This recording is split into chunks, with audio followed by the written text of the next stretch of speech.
The 11th day of January 1944 dawns bitterly cold over the snow-dusted fields of eastern Germany.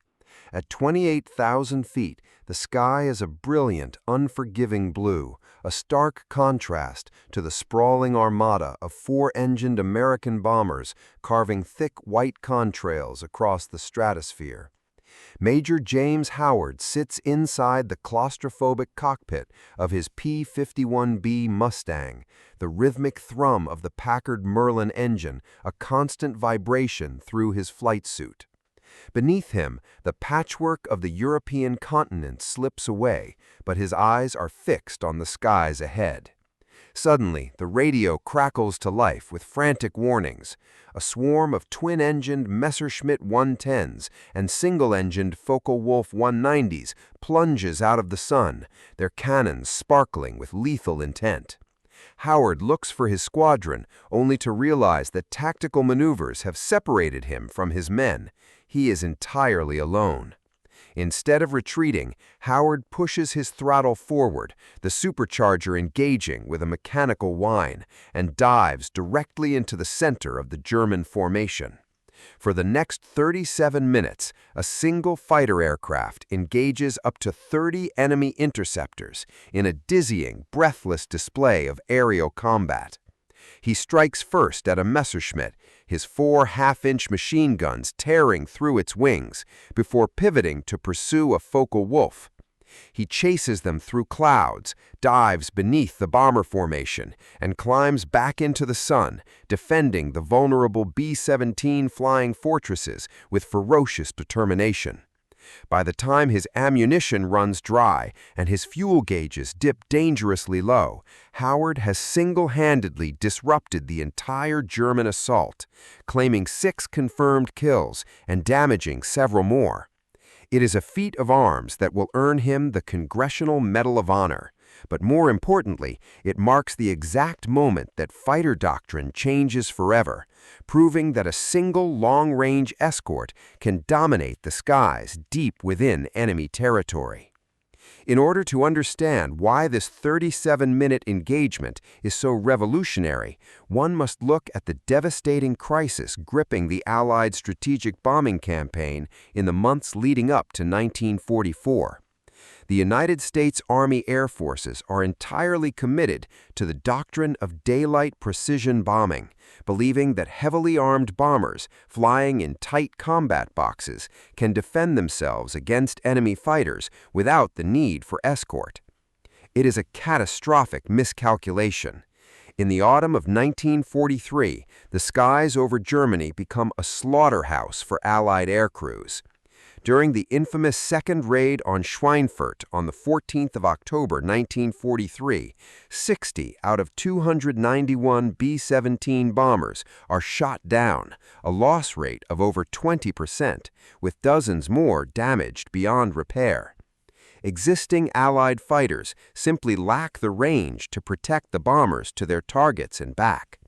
The British Supermarine Spitfire, though a magnificent interceptor, possesses a combat radius of barely 40 miles or 64 kilometers with standard internal fuel, making it useless for deep penetration raids. The American Republic P-47 Thunderbolt is a robust and heavily armed fighter, but its massive Pratt & Whitney radial engine consumes petrol at a prodigious rate. Even with primitive drop tanks, the Thunderbolt must turn back near the German border, leaving the bombers completely exposed to the Luftwaffe at the most critical phase of the mission. The challenge seems utterly impossible to solve. The Allies require a fighter that can fly for 7 hours, travel over 1,000 miles or 1,600 kilometers into enemy airspace, fight at high altitudes against the finest interceptors in the world, and still retain enough fuel to return safely to bases in England. The solution arrives not from a radical new design, but from a brilliant marriage of American airframe engineering and British propulsion technology. In 1940, the North American Aviation Facility in Inglewood, California, designs the airframe of the Mustang in just 102 days. However, its initial Allison engine lacked power at high altitudes. The true transformation occurs when British engineers at Rolls-Royce suggest fitting the Mustang with their legendary Merlin engine, a modification later mass-produced in the United States under license by the Packard Motor Car Company. The heart of the P-51B is the Packard-Merlin V1650-3. A 12-cylinder, liquid-cooled masterpiece producing nearly 1,500 horsepower. The key technical innovation is its two-stage, two-speed supercharger. This mechanism acts like a high-powered air compressor, packing thin air into the engine at high altitudes and maintaining engine performance all the way up to 30,000 feet. To prevent the compressed air from overheating and causing engine knock, the engineers implement an intercooler system, which cools the fuel-air mixture before it enters the cylinders. This gives the Mustang a maximum speed of 440 miles per hour, or 708 kilometers per hour. Furthermore, the airframe incorporates a revolutionary laminar flow wing. Unlike conventional wings that are thickest near the front, the Mustang wing is thickest near the middle, creating a smooth, uninterrupted airflow that reduces aerodynamic drag by nearly 50%. This incredible aerodynamic efficiency means the aircraft requires far less fuel to maintain cruising speed.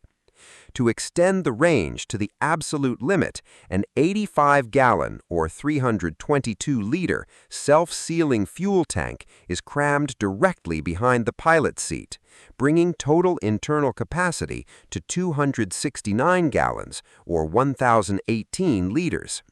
Manufacturing takes place across massive, bustling assembly lines in Inglewood and Dallas, where tens of thousands of workers build more than 15,000 Mustangs throughout the war, creating a weapon of unparalleled strategic reach.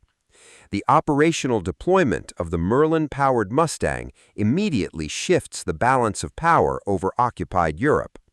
Operating primarily from airfields in East Anglia, squadrons of the 8th Air Force begin escorting bombers deep into the German heartland by December 1943. The tactical impact is psychological as much as it is material. For years, Luftwaffe pilots have been accustomed to waiting patiently until Allied escorts turn for home before committing to their attacks. Now, as they rise to intercept the bombers over places like Frankfurt, Berlin, and Leipzig, they are stunned to find sleek silver fighters already waiting for them in the freezing air.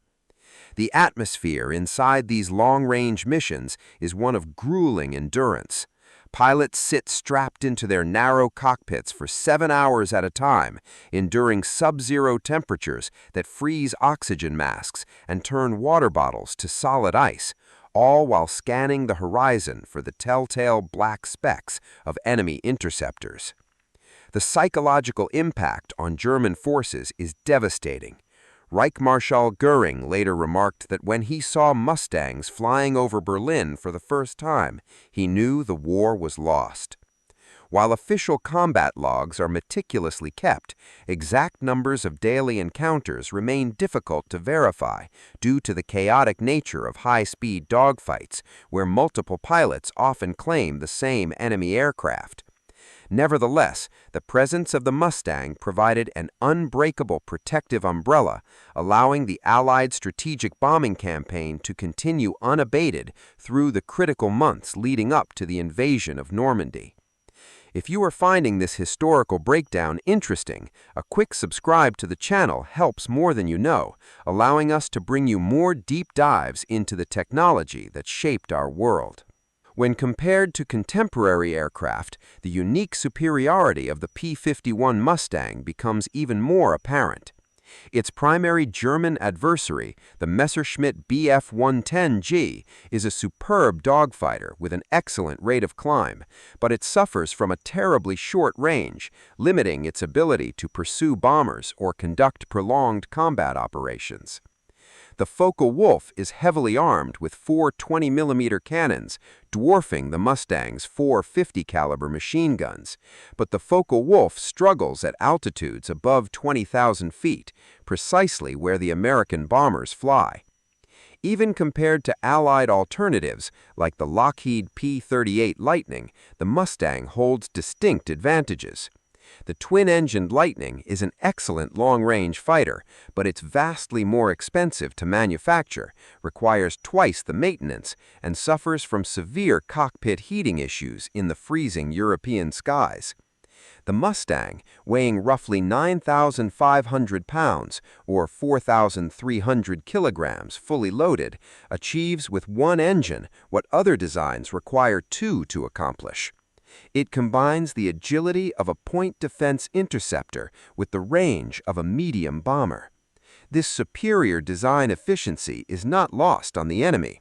German engineers eagerly study captured Mustangs, attempting to replicate the laminar flow wing